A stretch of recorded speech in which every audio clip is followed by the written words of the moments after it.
এই গোত্রের নেতা সাপ কামড় দিয়েছে, বিষে এমন নীলাভ হয়েছে, দেহ মনে হয় মারা যাবে। কি করা যাবে? তোমরা কি কোনো রুকিয়া ঝাড়ফুঁক জানো?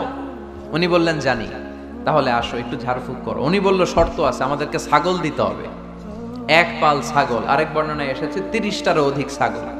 সবাই বলল আমাদের নেতা, এর যদি কিছু হয়ে যায় আমরা নেতৃত্ব শূন্য হয়ে যাব, ছাগল লাগুক আর ওট লাগুক, তুমি আসো। বাড়ি বাড়ি যে ছাগল এনে, ছাগল রেডি। সাইয়েদনা আবু সাঈদ আল খুদরি রাদিয়াল্লাহু তাআলা আনহু পড়তে আরম্ভ করলেন, আলহামদুলিল্লাহি রাব্বিল আলামিন আর রহমানির রহিম মালিকি ইয়াউমিদ্দিন ইয়্যাকা না'বুদু ওয়া ইয়্যাকা নাস্তাঈন اهدنا الصراط المستقيم صراط الذين أنعمت عليهم غير المغضوب عليهم ولا الضالين। পড়েন আমিন। উনি এটা পড়ে ফু দিলেন। ফু দিতে দেরি, মুহূর্তের মধ্যে সোয়া লোকটা বসে গিয়েছে। আবার ফু দিছে, এবার দাঁড়ায় গেছে।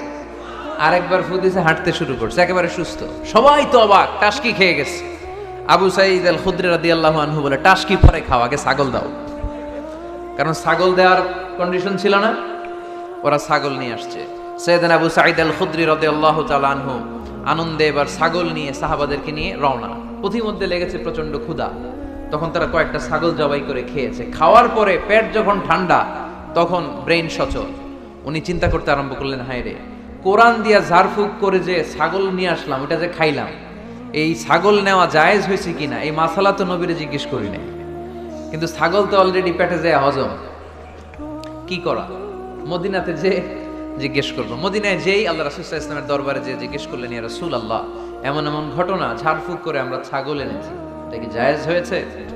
আল্লাহ রাসূল সাল্লাল্লাহু আলাইহি ওয়াসাল্লাম বলে, জায়েজ হয়েছে মানে অবশ্যই জায়েজ হয়েছে। কোরআনের দাম বাড়ায় দিয়ে আসছো মিয়া, ছাগল কিছু থাকলে আমার ঘরে পাঠায়। সুবহানাল্লাহ পড়তে পারলেন না?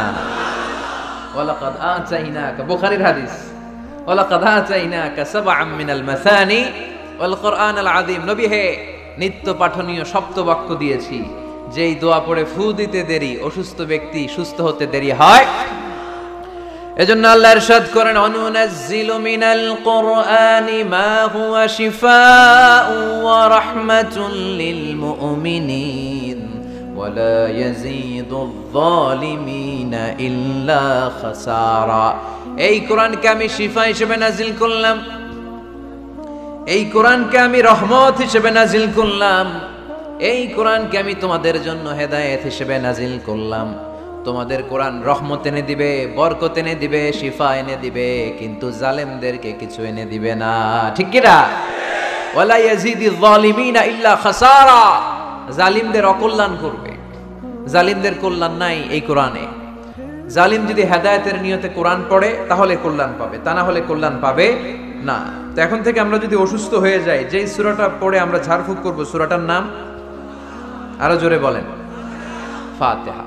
এই সূরাটা কোরআনের ধারাক্রম অনুসারে 1 নম্বর সূরা, নাম্বার 1। কয় নাম্বার? 1 নাম্বার। এই সূরাটা মক্কাতুল মুকাররমায় নাজিল হয়েছে, তাই এটি মাক্কি সূরা। কি সূরা?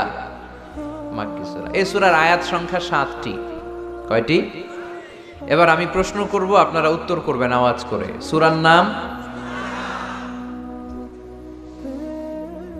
ক্রমিক নাম্বার, আয়াত সংখ্যা, সূরাটা মাদানী। কি সূরা? মনে থাকবে তো? আসলে প্রতিদিন এই সূরাটা পড়ি, এই সূরাটার তাৎপর্য কি, মর্মবাণী কি আমাদের জানার দরকার আছে না? কিন্তু আমরা অনেকেই জানি না। জানি? আরব বিশ্বে দেখবেন, ওনারা যখন তারাবির সালাত পড়ে, আযাবের আয়াত আসলে কাঁদে। পাকুন্দিয়ায় আপনারা কাঁদেন? জান্নাতের আয়াত আসলে দরাজ গলায় তেলাওয়াত করে। আপনারা কি করেন? আমরা করি না। কারণ ওনারা কি পড়ছেন সেটা তাৎপর্য আর মর্মবাণী ওনারা অনুভব করছেন।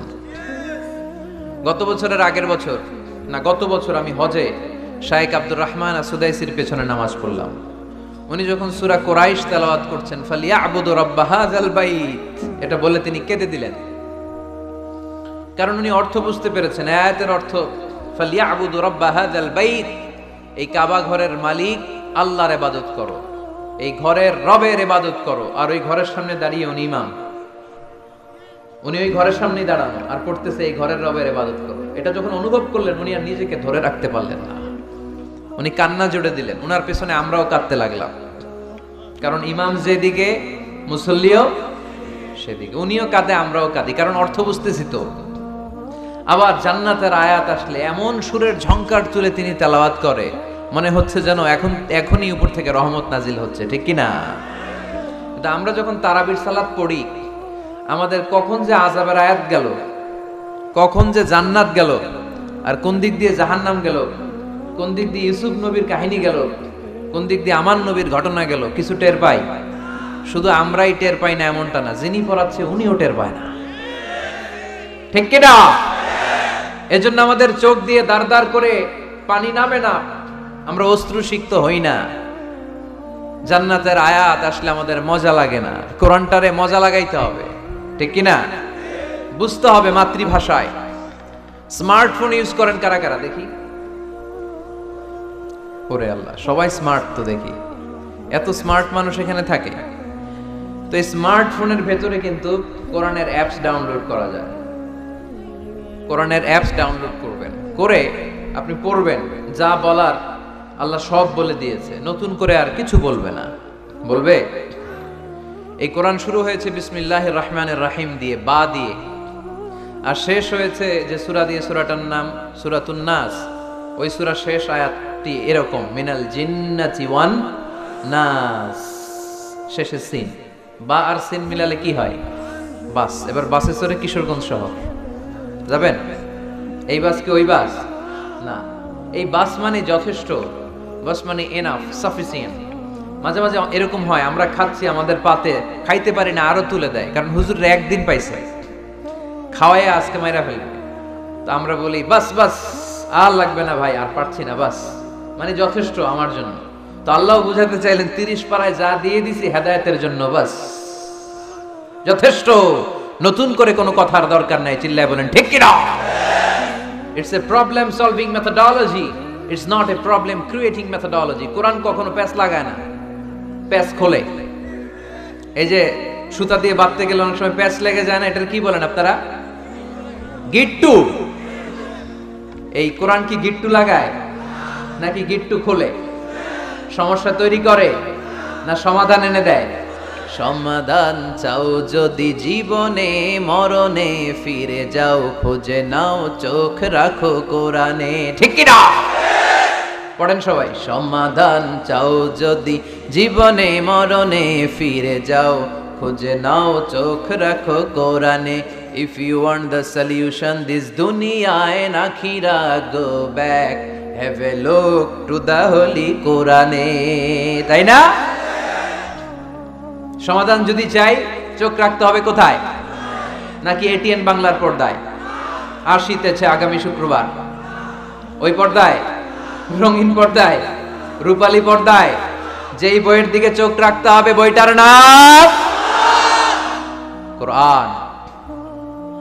কোরআন প্রিফেস অফ দ্য বুক, মানব সমস্যার সমাধান, সব কিছুর সমাধান এই সূরার ভেতরে দিয়ে দিয়েছে কে?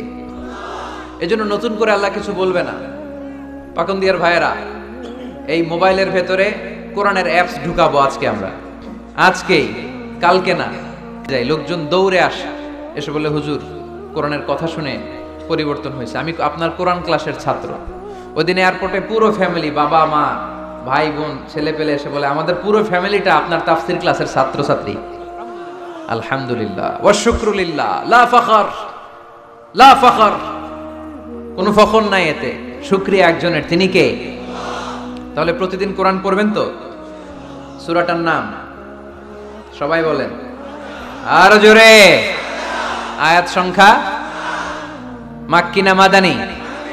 প্রথম আয়াতে আল্লাহ বললেন আলহামদুলিল্লাহি, আলহামদুলিল্লাহি, সকল প্রশংসার মালিক কে? তিনি হচ্ছেন রব্বুল আলামিন। হামদুন মানে প্রশংসা, হামদুন মানে কি? আর আলহামদু মানে সব প্রশংসা, সকল প্রশংসা। প্রশংসা হয় সুন্দরের, প্রশংসা হয় আল্লাহর চেয়ে সুন্দর কেউ আছে? ইন্নাল্লাহা জামিল ইউহিব্বুল জামাল। আল্লাহ সুন্দর, সুন্দরকে পছন্দ করে কে? দুনিয়া সুন্দর, মানুষ সুন্দর, আসমান সুন্দর, জমিন সুন্দর, সুন্দরে সুন্দরে পাল্লা, জানি না কত সুন্দর তুমি আল্লাহ, জানি না কত সুন্দর তুমি আল্লাহ। সুবহানাল্লাহ পড়েন। আল্লাহরে এক নজর দেখার জন্য আমরা পাগল হয়ে যাব কিয়ামতের দিন। সব জান্নাতীরা বসবে, আল্লাহ বলবে, এই জান্নাতীরা, কোরআনে যা যা কমিটমেন্ট আর প্রমিস দিছিলাম যে তোমাদেরকে দিব, সব পাইছো? সবাইকে পাইছি। একজন পিছন থেকে দাঁড়ায় বলবে, একটা পাই নাই। কি পাও নাই? আপনারই তো পাই নাই, আপনারই তো দেখি নাই। তখন আল্লাহ তাআলা হাজার হাজার নূরের পর্দার ভেতর থেকে ফোকাস দিয়ে আল্লাহর নূর, আল্লাহর সৌন্দর্য সেদিন জান্নাতীদের কাছে প্রকাশ করে দিবেন। আমরা যেন এইভাবে একসাথে বসে আল্লাহর নূর দেখতে পারি। আল্লাহ তুমি তৌফিক দাও।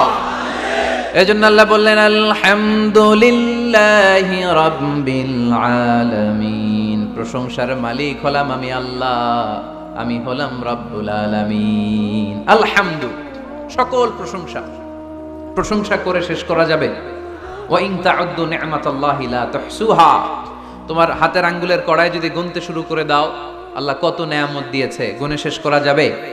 এই পৃথিবীর সব সাগরের পানি যদি কালি হয়, গাছের পাতা যদি খাতা হয়, সাগরের পানি নিয়ে গাছের পাতার মধ্যে আল্লাহর প্রশংসা সুবহানাল্লাহ আলহামদুলিল্লাহ লিখতে লিখতে আমাজন জঙ্গল, আফ্রিকার জঙ্গলের সব গাছের পাতা যদি শেষ করে দেই, সাগরের সব কালি যদি শেষ করে দেই, আল্লাহর প্রশংসা করা শেষ হবে?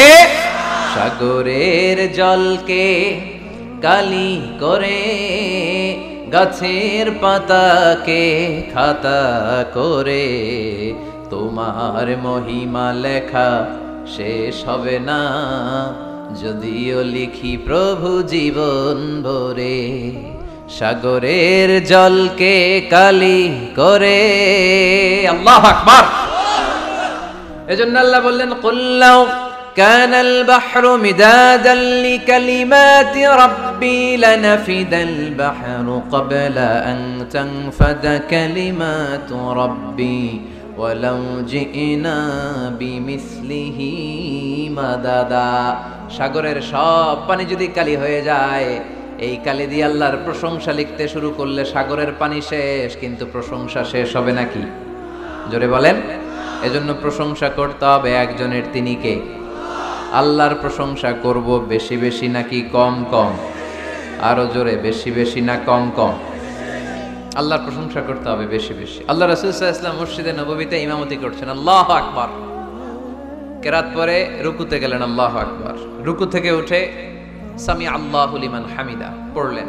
পেছন থেকে সব সাহাবারা পড়ল রব্বানা ওয়ালাকাল হামদ। কিন্তু একজন সাহাবা অতিরিক্ত বাড়িয়ে পড়তে আরম্ভ করলো, হামদান কাসীরান তাইয়িবান মুবারাকান ফীহি।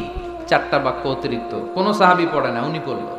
ফিসফিস আওয়াজে পড়াতে রাসূল সাল্লাল্লাহু আলাইহি ওয়াসাল্লামের কানে আওয়াজটা আসলো। নামাজ শেষে আল্লাহ রাসূল সাল্লাল্লাহু আলাইহি ওয়াসাল্লাম বললেন, আমি যখন রুকুতে দাঁড়িয়ে পড়েছি রব্বানা ওয়ালাকাল হামদ, তোমাদের পড়ার কথা, আমি যখন পড়েছি সামি আল্লাহু লিমান হামিদা, তোমাদের পড়ার কথা রব্বানা ওয়ালাকাল হামদ, কিন্তু দেখলাম কে যেন একজন পড়েছো হামদান কাসীরান তাইয়িবান মুবারাকান ফি। কে পড়েছো? আমি তো কখনো এটা তোমার শিখাই নাই, কই পাইলা? কে? বয়াত কেউ দাঁড়ায় না। রাসূল সাল্লাল্লাহু আলাইহি ওয়াসাল্লাম অভয় দিলেন। এরপর একজন হাত তুলছে, আমি। তুমি কোত্থেকে পেলে? আমি তো শিখাইনি।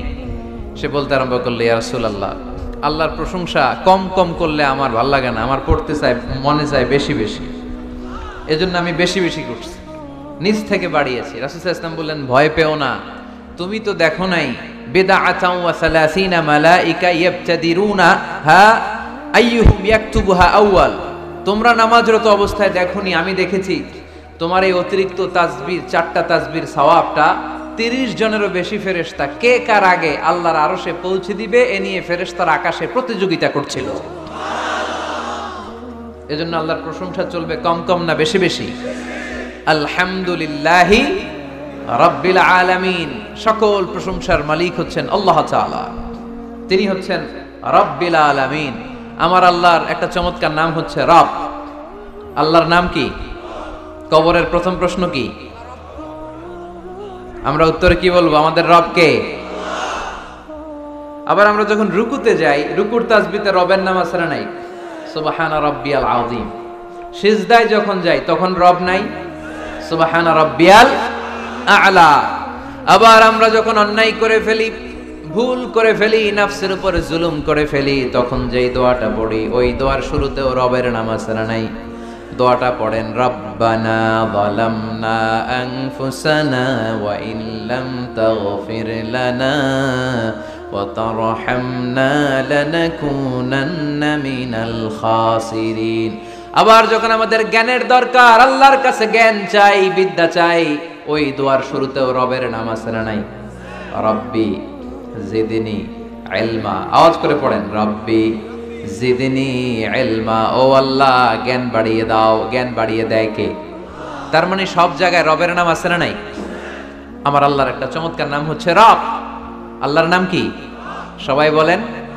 এত 1 লক্ষের মতো মানুষ হবে এখানে, হবে না? 1 লক্ষের বেশি হবে। তো সবাই যদি আল্লাহর নামটা আওয়াজ করে নিতেন, এরকম আওয়াজ হতো। আল্লাহর নামগুলো খুব ভালোবাসার সহকারে নিবেন। আল্লাহর একটা নাম হচ্ছে রব। চিল্লায় বলেন, কি নাম? রব। রব কাকে বলে?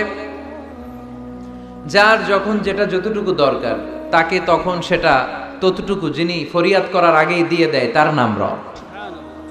আবার খেয়াল করে বুঝেন, যার যখন যেটা যতটুকু দরকার, তাকে তখন সেটা ততটুকুই চাওয়ার আগে যিনি দিয়ে দেয়, তার নাম রব। মায়ের পেটের ভেতরে যে আমরা ছিলাম, এখন যত বড় এত বড় হইতেছিলাম না? কতটুকু ছিলেন? হ্যাঁ, একটু। কেউ দেখাইতেছে একটু, একটু ছিলাম। আরো ছোট তো ছিলাম, এতটুকু ছিলাম, এতটুকু, আরো ছোট। তোমরা কি ব্যাঙ্গাচি চিনো? ব্যাঙ্গাচি, ব্যাঙ্গের পোনা। বর্ষাকালে পানিতে ব্যাঙ্গের পোনা আছে না? ছোট বাচ্চারা মনে করে এগুলো পোনা মাছ। তোরা বাড়িতে ধরে নিয়ে আসে যে আম্মা মাছ আনছি, মায় দেখা দেয় কোনি, এটা মাছ না ব্যাঙ্গের চাপ, এটা তো ব্যাঙ্গের পোনা। এই ব্যাঙ্গের পোনার মতো আমরা ছিলাম, রক্ত চোষা জোকের মতো মায়ের জরায়ুর দেয়ালে আমরা লেপ্টে ছিলাম। নুতফা, আলাকা, মুদগা, sperm drop, then the blood clot and finally the little flash. কিচ্ছু ছিল না আমার। আস্তে আস্তে আল্লাহ আমাকে বড় করলেন। আমার রেসপিরেটরি সিস্টেম চালু হলো, আমার ডাইজেস্টিভ সিস্টেম চালু হলো, আমার কান হলো, আমার নাক হলো, আমার হার্টের 2টা পার্টিশন হলো। তারপর শুরু হলো সিস্টলিক, ডায়াস্টলিক, অলিন্দ নিলয়, ধপ ধপ, দম নেওয়া শুরু করলাম। 1 মুহূর্তের জন্য এই দম যদি বন্ধ হয়ে যায়, আমাদেরকে ঠুস বানায় দিবে কে? এই রে মানুষ, রঙিন ফানুষ, দম ফুরাইলে। সব মুখস্থ না? তবু তো ভাই কারোরই নাই একটুখানি। এই রে মানুষ, রঙিন ফানুষ, রঙিন ফানুষ, হায় রে মানুষ। ঠিক কি না? 1 মুহূর্তের জন্য যদি এই দম বন্ধ হয়ে যায়, আমার কোনো অস্তিত্ব থাকবে না মায়ের পেটের ভেতরে। দুনিয়ার কোনো কবিরাজের কবিরাজি কাজে লাগে নাই, কোনো ডাক্তারের ডাক্তারি কাজে লাগে নাই। এই 9 মাস, এই 10 মাস মায়ের পেটের ভেতরে আমাকে খাবার দিল কে? অক্সিজেনের ব্যবস্থা করে দিল কে? আমার এই